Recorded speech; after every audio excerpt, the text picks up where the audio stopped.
Guys, today we're doing a video. We're gonna watch 3 horrifying experiences with stalkers with my brother.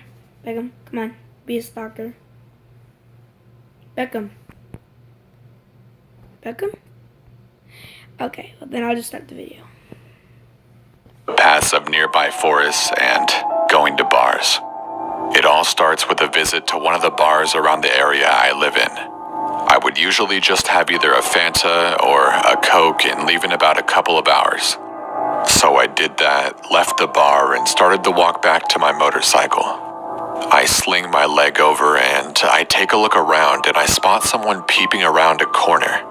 Unnerved, I try to avoid his gaze and just focus on getting home. I pull out of the bar parking lot. Halfway through the journey, I begin noticing a car behind me, a 2005 Vauxhall Astra following me everywhere. Once again, I felt unnerved by what seemed like a coincidence. Turn after turn, it followed flawlessly. Eventually, I got to my street, and the car turned left into one of the cul-de-sacs. I then breathed a sigh of relief, thinking it was just one of our neighbors. I pulled into the driveway and entered my house, still shivering from the thought of possibly having to face down a burglar or worse. And on top of that, my parents at that time were out of the country for their anniversary. The next morning, I awoke and did my usual routine of getting breakfast and getting ready for the day ahead. Last night's events brushed off as a misunderstood coincidence, or maybe me just being too paranoid. Later that day, around 6 at night, I went out for a walk and I decided to head out to a forest around 5 miles away. I arrived and began walking down one of the dirt trails, just enjoying the remainder of the sunlight before the sun went down. Around 500 meters up the trail, I got a feeling that I was being watched. I took a cursory look around and saw some movement in the trees. My first thought is a deer or maybe some birds. I look around a bit and see nothing. No people. It's completely silent. I press on anyway, thinking that I'm just being too paranoid. On the way back up the trail, no sooner than 5 minutes later, I hear rustling noises coming from the trees and bushes. I turn around to see someone coming out of the bushes. They were tall, dark, and wore a hoodie with the hood up, which obscured everything on his face besides his eyes. They say the eyes are the window to the soul, and, well, this guy just from his eyes alone looked insane. And to top it off, he laughed, and this laugh wasn't just a small chuckle. It was a fully formed Pennywise the Clown laugh. It sent shivers down my spine, which sent my brain into an unending tirade of questions. Who is this guy? What is he doing here? What is that in his hand? Looking over him, I see he has a massive hunting knife. I just turned and ran with his psychotic laughter following me down the trail, my brain thinking of more and more screwed up things this guy would do if he caught me. I went off the usual trail and into some lesser used ones. This, I would argue, was my biggest mistake. He followed me down it laughing and yelling incoherently. I looked back and didn't see him, so I hid in the bushes and stayed as still as possible. I hear footsteps and heavy breathing. He stops, looks around, and continues on. I waited until I could no longer hear him, and then I make a break for it and start running back. After I break from the bushes, I hear a yell. It's darker now and I can't see him. I keep running until I reach the place I parked my bike. Right next to it was the same car I had seen the night before. Then I heard, "There you are," yelled right behind me. I grabbed my keys, got on my bike, and sped off, going as quick as my crappy 125 would allow me to go. "There you are," yelled right behind me. I grabbed my keys, got on my bike, and sped off, going as quick as my crappy 125 would allow me to sleep. I woke up in the middle of the night around 1 a.m. to sirens and yelling. I take a peek out of the window and I see police and ambulances in the middle of the street. I watch as they take a man struggling against the police out and throw him into a police car. I watched a little longer and the police took him away.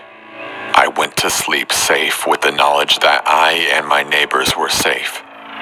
The next morning, I went to the police station and told them I was there about the incident last night. They took me to a detective's office, and I told them everything that happened from the last 2 days. They told me that the guy had tried to break into my neighbor's house, and he got the idea that I lived there from the fact that he also owned a motorcycle, and that my neighbor had left his in the driveway that night. Turns out the guy suffered from mental illnesses and was off his antipsychotic medication. After a bit of questioning, I left the police station, a bit shaken but relieved that the guy was off the street, hopefully getting the help that he needed. Number 2.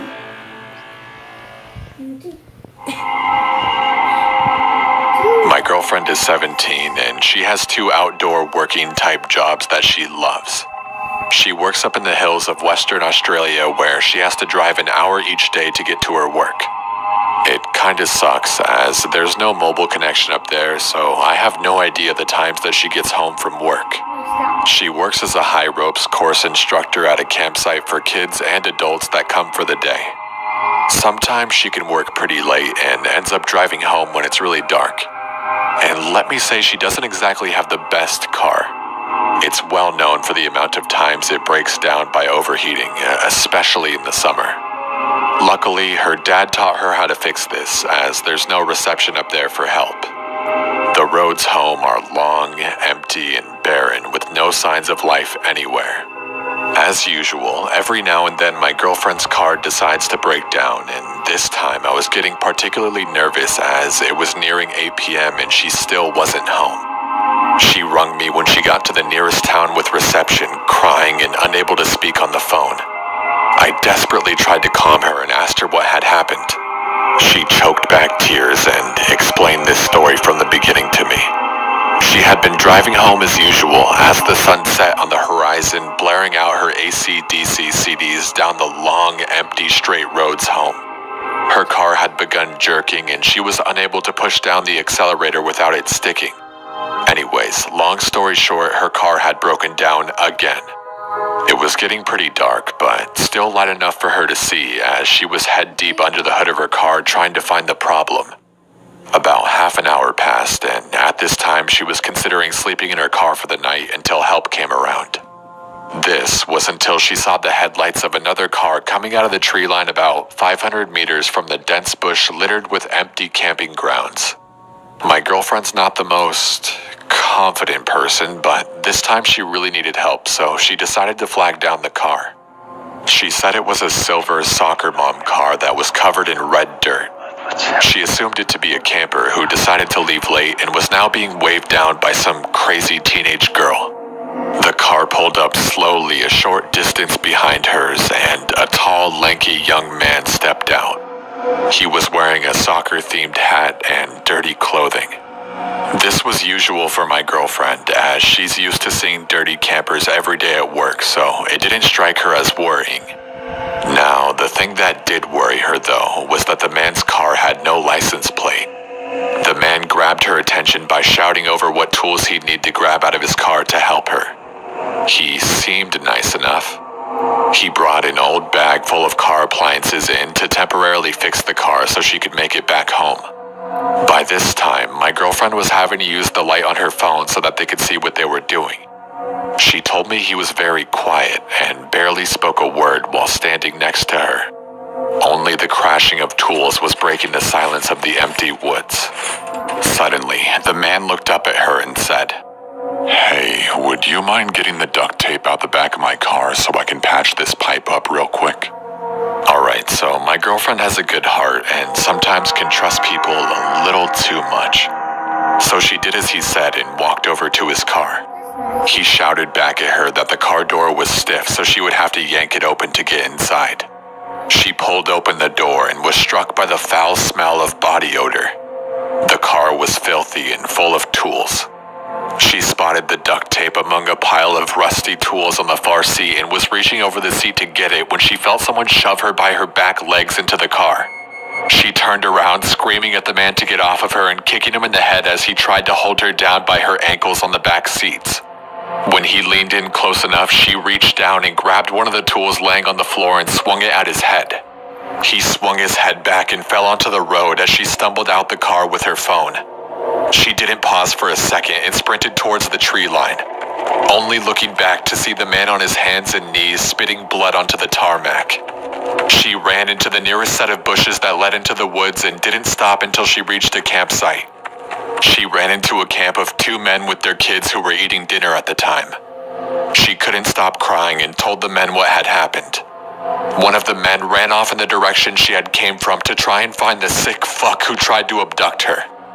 The other sat with her around the campfire, desperately trying to calm her down. It wasn't long before the other man came back, saying he had only found an empty car, which was hers, and a spurt of blood on the ground a few meters from her car. They towed her car back to the nearest town that same night and contacted the police. Nothing's come of it so far, just a few routine searches around the area for that car. But let's just say my girlfriend hasn't wanted to mention it until now. That's scary, God. I'm afraid, yay. Oh, God. Sorry, guys. Alright, so a little background information. I worked the night shift at a local gas station when I was 19. I am a female, about 5'6", and was the only employee in the store, as usual. On Christmas Eve, I had to work the overnight from 10 p.m. to 6 a.m. into Christmas Day. It was a normal night, no customers, and my cleaning was almost finished. I had just got done eating and decided to go out for